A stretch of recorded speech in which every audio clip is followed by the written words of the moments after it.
بڑی اہم بحث جو عام طور پہ کی جاتی ہے وہ یہ ہے کہ جبر و قدر اور تصور عدل، کہ عدل کا تصور کیا ہے اور جبر و قدر کیا ہے، اس کے حوالے سے ہم قرآن مجید سے اور احادیث نبویہ سے رہنمائی لیتے ہیں۔ پہلی بات جو قرآن پاک نے کی، ارشاد ہوتا ہے سورہ حامیم السجدہ اس کی آیت نمبر 40 میں اللہ رب العزت نے فرمایا اعملوا ما شئتم انہ بما تعملون بصیر، جو تم چاہو کرتے رہو، وہ اللہ تعالیٰ تمہارے اعمال کو دیکھ رہا ہے۔ اعملوا ما شئتم، جو چاہو کرتے رہو، انہ بما تعملون بصیر، وہ بے شک دیکھ رہا ہے کہ تم کیا کر رہے ہو۔ تو دیکھیں یہاں جو یہ فرمایا اعملوا ما شئتم، اگر انسان مجبور محض ہوتا، پپٹ ہوتا، تو پھر اس کو یہ بات کیسے کہی جاتی کہ جو دل چاہے کرتے پھرو۔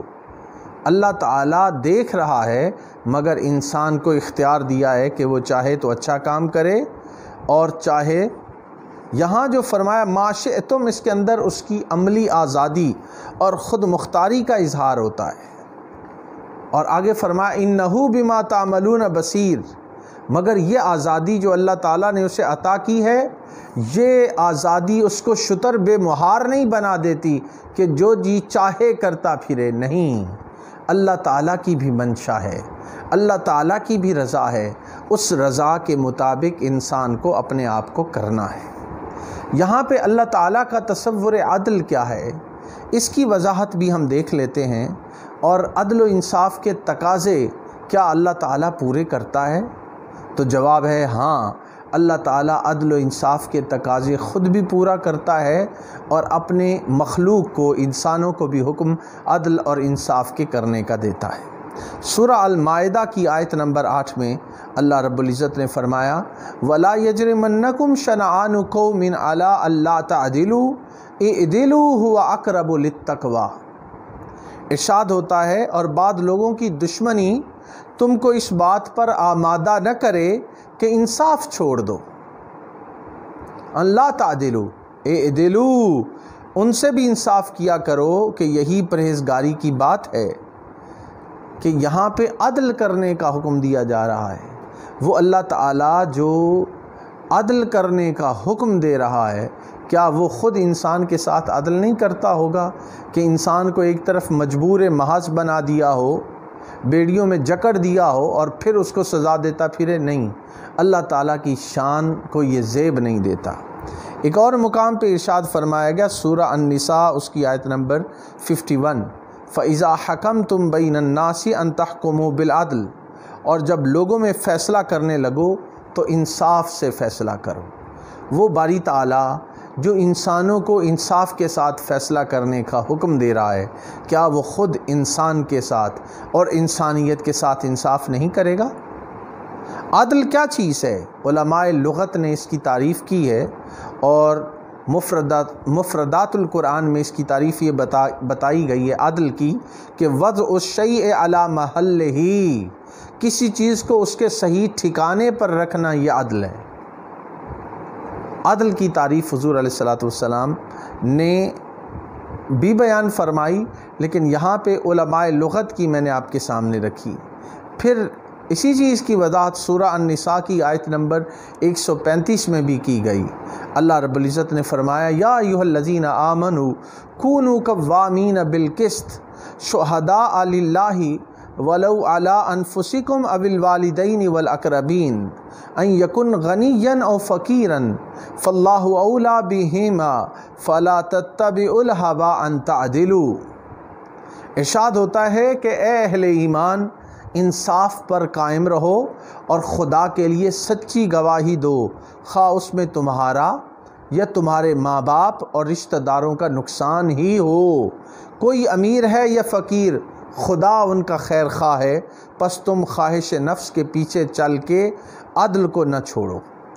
یعنی خواہشات نفس کے پیچھے پڑ کے اپنا رشتہ دار سمجھتے ہوئے، اپنا ماں باپ سمجھتے ہوئے تم عدل اور انصاف کے راستے سے نہ ہٹ جانا، بلکہ انصاف اور عدل کے راستے پہ چلنا، یہ اللہ تعالیٰ کا حکم ہے۔ اب وہی بات میں عرض کروں گا کہ وہ اللہ تعالیٰ جو عدل اور احسان کرنے کا حکم دیتا ہے، وہ خود انسان کے ساتھ عدل اور انصاف کیوں نہیں کرے گا؟ سورہ النحل کی آیت نمبر 90 میں ارشاد فرمایا، ان اللہ یأمر بالعدل والاحسان وایتاء ذی القربی، خدا تم کو انصاف اور احسان کرنے اور رشتہ داروں کو خرچ سے مدد دینے کا حکم دیتا ہے۔ یہاں پہ انصاف اور عدل کرنے کی اور احسان کرنے کی اپنے رشتہ داروں کے ساتھ اللہ تعالیٰ نے تاکید کی ہے۔ تو ان ساری آیات سے کیا معلوم ہوا کہ اللہ تعالیٰ عدل و انصاف کو پسند کرتا ہے اور احسان کو پسند کرتا ہے۔ فرمایا ان اللہ یحب المحسنین، سورہ البقرہ آیت نمبر 195، بے شک خدا احسان کرنے والوں سے محبت رکھتا ہے۔ ایک ہے عدل کہ جس کا جو حق بنتا ہے آپ اس کو دیں، اگر اس سے بڑھ کے اس کو آپ دیں تو یہ اس کے ساتھ احسان ہوتا ہے۔ پھر سورہ الانبیاء میں عدل و انصاف کا اللہ تعالیٰ نے حکم دیا، فرمایا وَنَضَعُ الْمَوَازِينَ الْقِسْطَ لِيَوْمِ الْقِيَامَةِ فَلَا تُظْلَمُ نَفْسٌ شَيْئًا وَإِنْ قَالَ مِثْقَالَ حَبَّةٍ مِّنْ خَرْدَلٍ أَتَيْنَا بِهَا۔ بہت ہی معنی خیز اللہ تعالیٰ کا فرمان ہے سورہ الانبیاء اس کی آیت نمبر 47 میں، فرمایا اور ہم قیامت کے دن انصاف کا ترازو قائم کریں گے تو کسی شخص کی ذرا بھی حق تلفی نہ کی جائے گی، اور اگر رائی کے دانے کے برابر بھی کسی کا عمل ہوگا تو اسی کو لا حاضر کریں گے۔ وَإِنْ كَانَ مِثْقَالَ حَبَّةٍ مِّنْ خَرْدَلٍ أَتَيْنَا بِهَا، رائی کے دانے کے برابر بھی عمل ہوگا تو اللہ تعالیٰ سامنے لے آئے گا۔ تو یہاں سے کیا بات معلوم ہو رہی ہے کہ انسان کا عمل جو وہ کرتا ہے اس کی بنیاد پر ہی اس کے خلاف چارج شیٹ بنے گی یا اس کو انعام اور اکرام سے نوازا جائے گا۔ یہ بات بڑی واضح ہے۔ سورہ آل عمران کی آیت نمبر 25 میں اللہ رب العزت نے فرمایا وَوُفِّيَتْ كُلُّ نَفْسٍ مَا كَسَبَتْ وَهُمْ لَا يُظْلَمُونَ، اور ہر نفس اپنے اعمال کا پورا پورا بدلہ پائے گا اور ان پر ظلم نہیں کیا جائے گا۔ یہاں ظلم نہ کرنے کا اللہ تعالیٰ نے حکم دیا۔ پھر سورہ الحج کی آیت نمبر 10 میں ارشاد فرمایا ذَلِكَ بِمَا قَدَّمَتْ يَدَاكَ وَأَنَّ اللَّهَ لَيْسَ بِظَلَّامٍ لِّلْعَبِيدِ، اے سرکش یہ اس کفر کی سزا ہے جو تیرے ہاتھوں نے آگے بھیجا تھا، اور خدا اپنے بندوں پر ظلم کرنے والا نہیں۔ کیا بات معلوم ہوئی؟ لَيْسَ بِظَلَّامٍ لِّلْعَبِيدِ، کہ اللہ تعالیٰ اپنے بندوں پر ظلم کرنے والا نہیں، کہ انسان کو بنا دے مجبور محض، اس کے ہاتھ پاؤں میں بیڑیاں ڈال دے اور پھر ان کو عذاب دے، نہیں، ایسی بات نہیں ہے۔ انسان کے ساتھ اگر عدل و انصاف کیا جائے گا اور انسان سے پوچھ گچھ ہوگی تو وہ اسی بات پہ ہے کہ اس کی فری ول ہے، فریڈم آف چوائس ہے، اچھے برے کام میں اس کو اختیار حاصل ہے، جس کی بنیاد پہ اس سے حساب کتاب ہوگا۔ اللہ تعالیٰ تو احسان کو پسند فرماتا ہے اور اس کا یہی حکم اور یہی اس کی منشا ہے اور یہی اس کا طریقہ اور وتیرہ ہے۔ قرآن مجید کی سورہ الانعام آیت نمبر 161 میں اللہ رب العزت نے فرمایا من جاء بالحسنۃ فلہ عشر امثالها ومن جاء بالسیئۃ فلا یجزی الا مثلها وهم لا یظلمون، جو کوئی اللہ کے حضور نیکی لے کر آئے گا اس کو ویسی 10 نیکیاں ملیں گی، اور جو برائی لائے گا اس کو ویسی سزا ملے گی اور اس پر ظلم نہیں کیا جائے گا۔ معزز سامعین و ناظرین، ذرا اس آیت پہ غور فرمائیں۔ فرمایا من جاء بالحسنۃ فلہ عشر امثالها، جو بندہ ایک نیکی لے کر آتا ہے اللہ تعالیٰ اس کو 10 نیکیاں عطا کرے گا۔ کیا شان ہے اللہ پاک کی۔ اور آگے فرمایا من جاء بالسیئۃ فلا یجزی الا مثلها، جو برائی کر کے آتا ہے اس کو اتنی ہی سزا جتنی اس نے برائی کی۔ اللہ کی شان رحمت دیکھیے، اس کی جود و سخا دیکھیے، اس کے انعام و اکرامات دیکھیے کہ انسان ایک نیکی لے کر آتا ہے اللہ تعالیٰ اسے 10 نیکیاں عطا کرتا ہے۔ اور عدل و انصاف کی مثال دیکھیے کہ انسان جو کچھ کرتا ہے اس کو سزا اتنی ہی ملے گی جتنا اس کا جرم ہے، اس پر ظلم نہیں کیا جائے گا۔ سورہ القصص کی آیت نمبر 84 میں فرمایا من جاء بالحسنۃ فلہ خیر منہا ومن جاء بالسیئۃ فلا یجزی الذین عملوا السیئات الا ما كانوا یعملون۔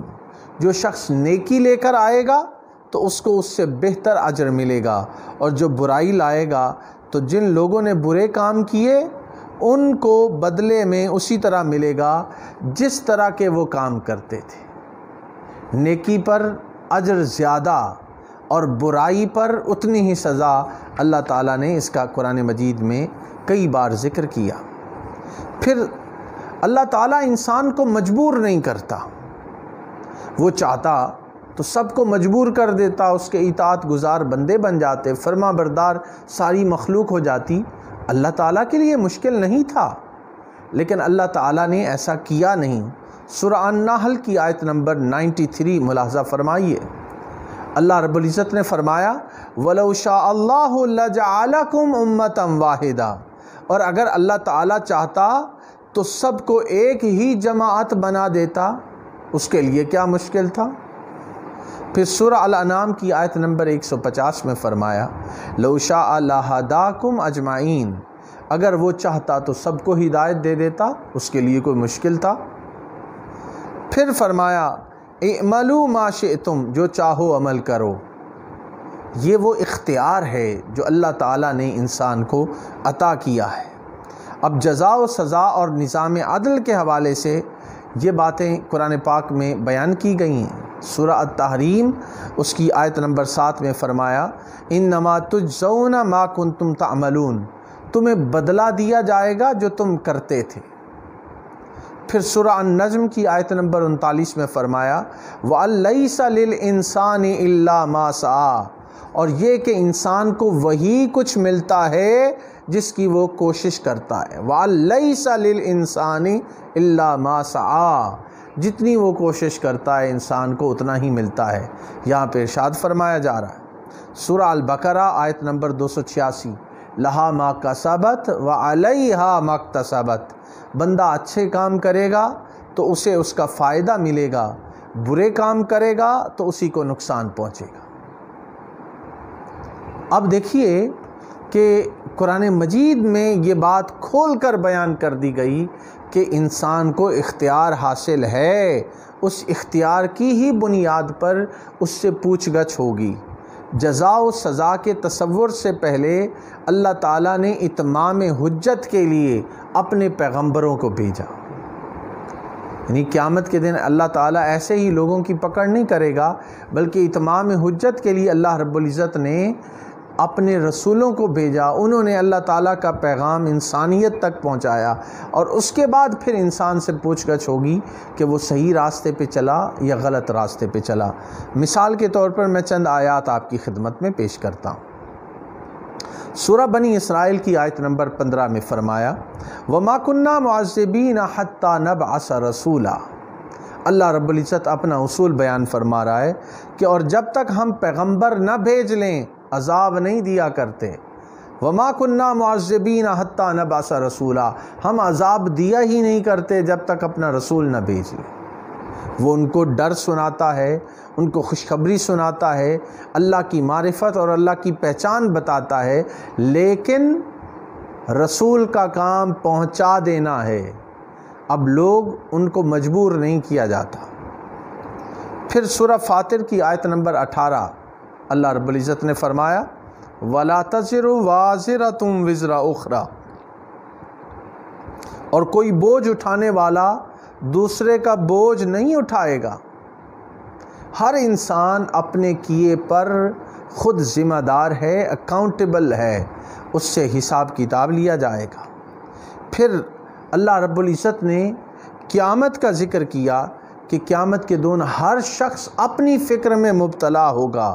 سورہ العبس میں ارشاد فرمایا گیا یوم یفر المرء من اخیہ وامہ وابیہ وصاحبتہ وبنیہ لکل امرئ منہم یومئذ شأن یغنیہ، قیامت کا منظرنامہ اللہ رب العزت نے بیان کیا ہے کہ قیامت کے دن ہر شخص اپنی فکر میں مبتلا ہوگا، اپنی رشتہ داریاں، اپنی دوستیاں، سب کچھ بھول چکا ہوگا۔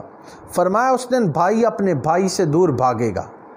یوم یفر المرء من اخیہ، بھائی بھائی سے دور بھاگے گا، وامہ وبنیہ، اور اپنے ماں اور اپنے باپ سے دور بھاگے گا، وصاحبتہ وبنیہ، اور اپنی بیوی اور بیٹوں سے دور ہوگا۔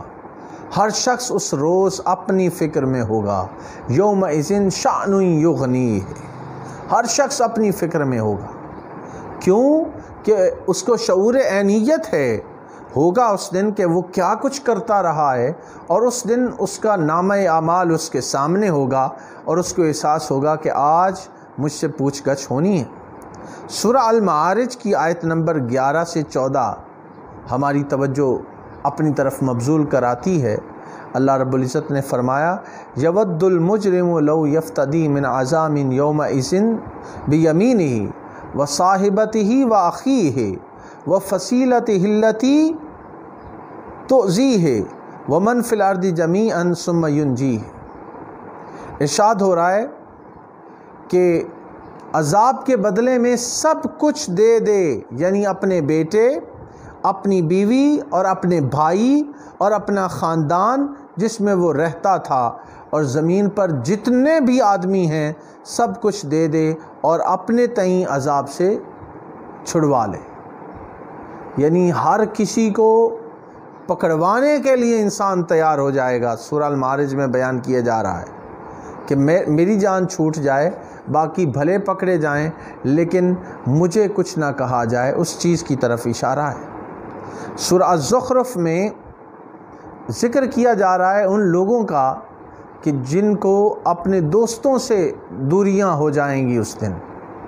سورہ الزخرف کی آیت نمبر 67 میں فرمایا الاخلاء یومئذ بعضهم لبعض عدو الا المتقین، کہ یہ وہ دن ہوگا جب آپس میں دوست اس روز ایک دوسرے کے دشمن ہو جائیں گے، مگر پرہیزگار اس سے مستثنا ہوں گے۔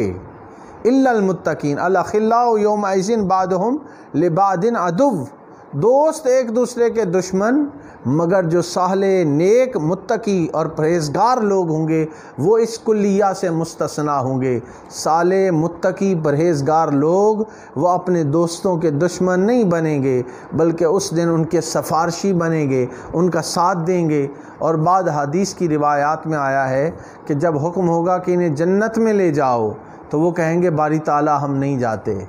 ہمارے کچھ ایسے دوست ہیں، حدیث پاک سے معلوم ہوتا ہے، کانوا یصلون معنا، وہ ہمارے ساتھ نمازیں پڑھتے تھے، ہمارے ساتھ زندگی گزارتے تھے، ہم ان کو بھی ساتھ لے کے جائیں گے۔ تو اللہ تعالیٰ ان نیک لوگوں کی صحبت کی وجہ سے انہیں بھی جنت میں جانے کی اجازت دے دے گا۔ سورہ بنی اسرائیل کی آیت نمبر 16 اللہ رب العزت نے فرمایا وَإِذَا أَرَدْنَا أَن نُهْلِكَ قَرْيَةً أَمَرْنَا مُتْرَفِيهَا فَفَسَقُوا فِيهَا فَحَقَّ عَلَيْهَا الْقَوْلُ فَدَمَّرْنَاهَا تَدْمِيرًا۔ فرمایا کہ جب ہمارا ارادہ کسی بستی کو ہلاک کرنے کا ہو تو وہاں کے آسودہ لوگوں کو خواہش پر معمور کر دیا اور وہ نافرمانیاں کرتے رہے، پھر اس پر عذاب کا حکم ثابت ہو گیا اور ہم نے اسے ہلاک کر دیا۔ یعنی ہلاکت انسان کو تب پہنچتی ہے جب انسان خود برے کام کرتا ہے، اور اگر وہ برائی سے اپنے آپ کو بچا لے تو اللہ تعالیٰ اسے ذلت اور عذاب سے اور ہلاکت سے محفوظ کر لیتا ہے۔ اب یہ انسان پہ ڈیپینڈ کرتا ہے کہ وہ اپنی حالت کو بدلتا ہے یا نہیں بدلتا۔ یہ قرآن کا وہ ایک آفاقی اصول ہے جو اللہ تعالیٰ نے سورہ الرعد کی آیت نمبر 11 میں بیان فرمایا ان اللہ لا یغیر ما بقوم حتی یغیروا ما بانفسہم، کہ اللہ تعالیٰ کسی قوم کو نہیں بدلتا جب تک وہ خود اپنی حالت کو بدلنے کی کوشش نہیں کرتے۔ تو یہ جو فرمایا جا رہا لا یغیر ما بقوم حتی یغیروا ما بانفسہم، اس میں انسان کو خود تگ و دو کرنا پڑتی ہے۔ اگر انسان محض ایک کٹھ پتلی ہوتا، پپٹ ہوتا اللہ کے ہاتھ میں، تو پھر تو اللہ کی مرضی تھی بدلتا یا نہ بدلتا، یہ قرآن کا وہ اصول ہماری توجہ اپنی طرف مبذول کرواتا ہے کہ انسان کے اختیار میں ہے کہ وہ اپنے آپ کو، اپنی حالت کو بہتر بنا سکتا ہے، اور اگر بہتر بنا لے تو اللہ تعالیٰ ضرور اس کی مدد کرتا ہے، اللہ تعالیٰ کی مدد شامل حال ہوتی ہے اور وہ کامیاب و کامران ہوتا ہے اس سلسلے میں۔ پھر دیکھیے ایک مقام پر سورہ سجدہ کی آیت نمبر 21 میں اللہ رب العزت نے فرمایا وَلَنُذِيقَنَّهُم مِّنَ الْعَذَابِ الْأَدْنَىٰ دُونَ الْعَذَابِ الْأَكْبَرِ لَعَلَّهُمْ يَرْجِعُونَ، اور ہم ان کو قیامت کے دن بڑے عذاب کے سوا عذاب دنیا کا بھی مزہ چکھائیں گے، شاید وہ ہماری طرف پلٹ آئیں۔ یعنی دنیا میں بھی انسان کو بعض اوقات آزمائش میں ڈالا جاتا ہے کہ شاید اس سے انسان عبرت پکڑ لے اور اپنی اصلاح کی کوشش کر لے۔ انسان کو اخلاقی جد و جہد کرنے کا حکم دیا گیا اور جا بجا قرآن پاک نے اس کو بیان کیا ہے۔ میں چند آیات اس حوالے سے آپ کے سامنے پیش کرنا چاہتا ہوں۔ سورہ الملک کی آیت نمبر 2 میں فرمایا الذی خلق الموت والحیات لیبلوکم ایکم احسن عملا، اس نے موت اور زندگی کو پیدا کیا تاکہ تمہاری آزمائش کرے کہ تم میں کون اچھے عمل کرتا ہے۔ تو اچھے عمل کرنے کی آزمائش، یعنی اللہ تعالیٰ نے انسان کو آزمائش میں ڈالا ہے اور موت و حیات کو پیدا کیا ہے کہ پرکھے کہ کون اللہ کا تابع فرمان بندہ ہے اور کون اللہ سے سرکشی کرتا ہے اور شیطان کے راستے پہ چلتا ہے۔ سورہ 3 کی آیت نمبر 4 سے 6 فرمایا لَقَدْ خَلَقْنَا الْإِنسَانَ فِي أَحْسَنِ تَقْوِيمٍ ثُمَّ رَدَدْنَاهُ أَسْفَلَ سَافِلِينَ إِلَّا الَّذِينَ آمَنُوا وَعَمِلُوا الصَّالِحَاتِ فَلَهُمْ أَجْرٌ غَيْرُ مَمْنُونٍ، ہم نے انسان کو بڑی ہی اچھی صورت میں پیدا کیا، پھر رفتہ رفتہ اس کی حالت کو بدل کر یکسر پست کر دیا، مگر جو لوگ ایمان لائے اور نیک عمل کرتے رہے ان کے لیے بے انتہا اجر ہے۔ تو گویا انسان اسفل سافلین خود بنتا ہے اپنے اعمال اور اپنے کرتوتوں کی وجہ سے، قرآن مجید نے بیان کیا۔ سورہ الشمس کی آیت نمبر 10 میں فرمایا وَنَفْسٍ وَمَا سَوَّاهَا فَأَلْهَمَهَا فُجُورَهَا وَتَقْوَاهَا قَدْ أَفْلَحَ مَنْ زَكَّاهَا وَقَدْ خَابَ مَنْ دَسَّاهَا، اور قسم ہے انسان کی اور اس کی جس نے اس کے اعضاء کو برابر کیا، پھر اس کو بدکاری سے بچنے اور پرہیزگاری کرنے کی سمجھ دی۔ جس نے اپنے نفس اور روح کو پاک رکھا وہ مراد کو پہنچا، اور جس نے اسے خاک میں ملایا وہ خسارے میں رہا۔ قد افلح من زکاہا وقد خاب من دساہا، جس نے اپنا تزکیہ و تصفیہ کر لیا وہ کامیاب ہو گیا، اور جو تزکیہ و تصفیہ اور صفائے قلب و باطن سے اپنے آپ کو نہ جوڑ سکا وہ برباد ہو گیا۔ یہ قرآن مجید نے بیان کیا ہے۔ پھر سورہ الجاثیہ کی آیت نمبر 21 میں فرمایا ام حسب الذین اجترحوا السیئات ان نجعلہم کالذین آمنوا وعملوا الصالحات سواء محیاہم ومماتہم ساء ما یحکمون، جو لوگ برے کام کرتے ہیں کیا وہ یہ خیال کرتے ہیں کہ ہم انہیں ان لوگوں جیسا کر دیں گے جو ایمان لائے اور نیک عمل کرتے رہے اور ان کی زندگی اور موت یکساں ہوگی؟ جو یہ دعویٰ کرتے ہیں بہت ہی برے ہیں کہ نیک اعمال کرنے والے اور برے اعمال کرنے والے وہ ایک جیسے کیسے ہو سکتے ہیں؟ ان کو ایک پیمانے پہ نہیں پرکھا جائے گا، یہ ان کا گمان ہے، یہ ان کی خام خیالی ہے۔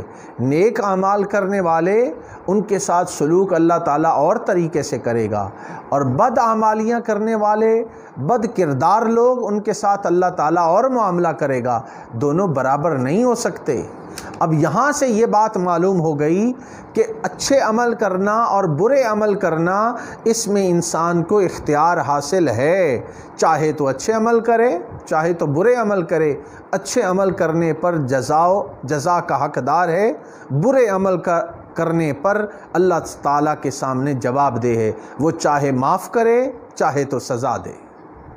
تو یہاں سے یہ بات واضح ہو جاتی ہے کہ انسان کو اختیار دیا گیا ہے، اور یہ جو انسان کو اختیار اور فریڈم آف چوائس ہے، اسی چوائس کی وجہ سے اس کو سزا ملتی ہے یا جزا ملتی ہے۔ یہاں پہ ایک اور آیہ کریمہ میں آپ کی خدمت میں پیش کرنا چاہتا ہوں.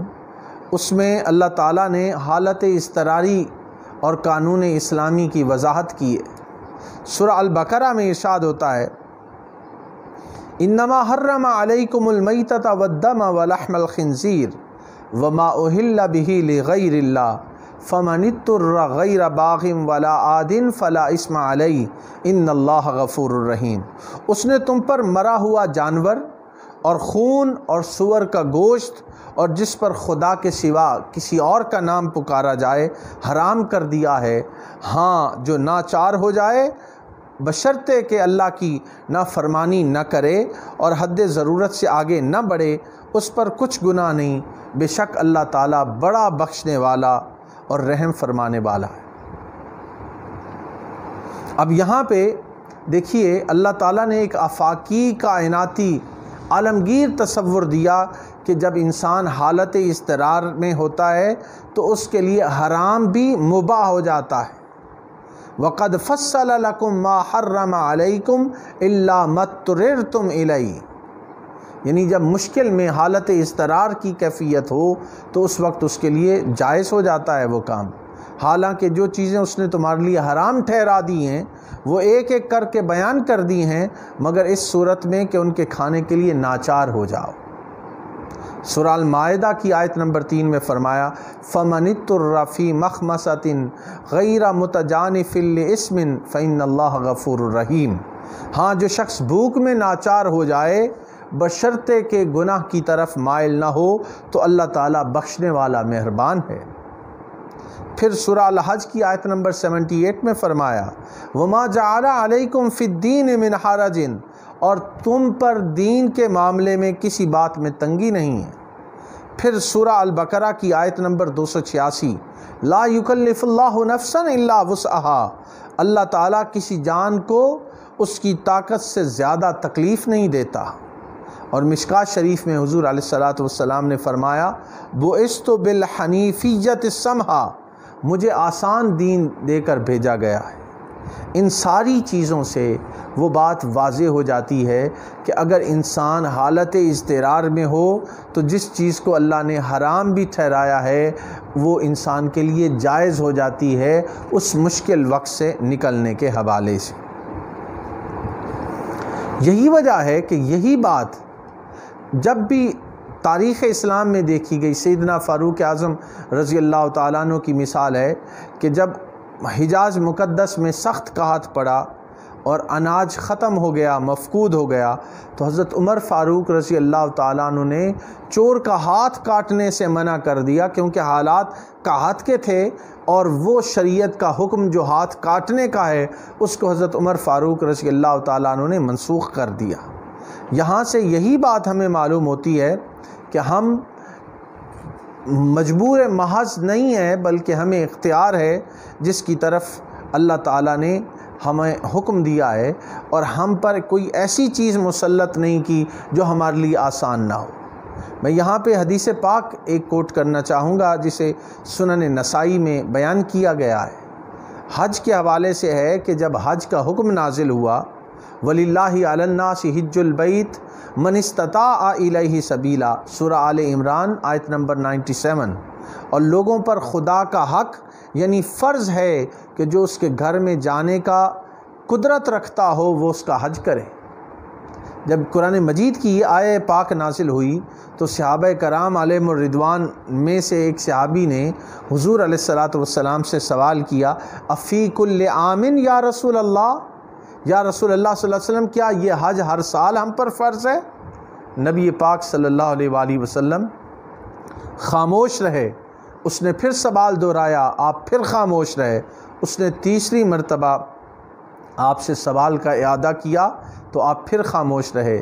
مگر جب سائل کا سوال دیکھا تو حضور علیہ الصلاۃ والسلام نے پھر جو فرمایا وہ الفاظ ہمیں ہر وقت اپنے پیش نظر رکھنے چاہیے. فرمایا لو قلت نعم لوجبت. تمہارے جواب سوال پر اگر میں کہہ دیتا ہاں ہر سال تم پہ فرض ہے تو تم مشکل میں پڑ جاتے اور ہر سال تم ادا نہ کر سکتے، جہاں میں خاموش رہوں وہاں تم بھی خاموش رہو، کیونکہ تم میں سے پہلی امتیں کثرت سوال کی وجہ سے ہلاک ہوئیں۔ تو اب یہ دیکھیے کہ اللہ تعالیٰ اور اللہ تعالیٰ کا رسول صلی اللہ علیہ وآلہ وسلم وہ تو یہ چاہتا ہے کہ ہم مشکل میں نہ پڑیں، بلکہ